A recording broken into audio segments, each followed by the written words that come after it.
it's late winter here in northwest Arkansas, and even though we've had a very mild winter so far, it's now time to take care of our annual chores such as pruning and cutting down our ornamental grasses.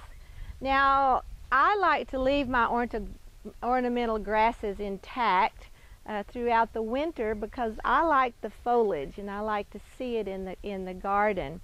But in early spring, like it is now, it's time that we need to cut off the dead foliage to make room for the new grass to emerge from the inside.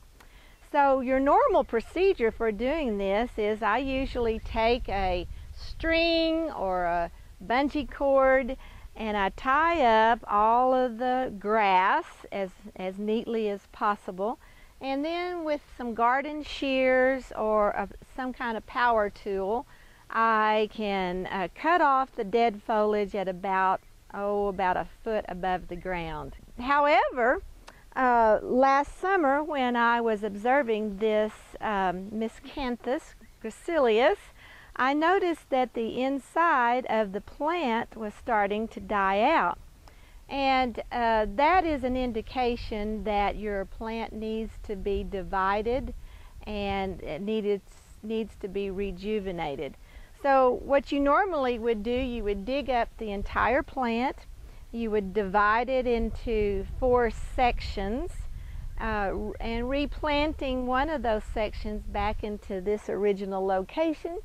And then the other 3 plants you can spread around your garden to other spots or even give away to friends.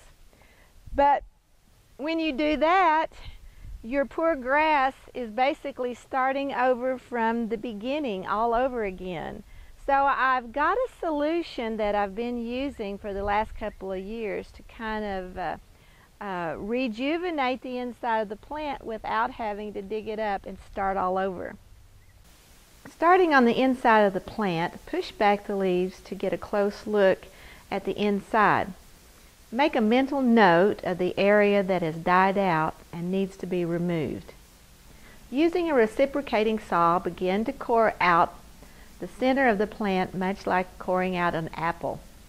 It is very important to carve through the tough core to get all the way underneath the plant.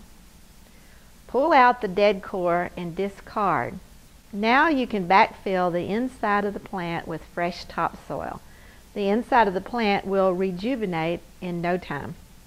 This Miscanthus is well on its way to a full recovery. For the Benton County Master Gardeners, this is Beth Strickland, and take root.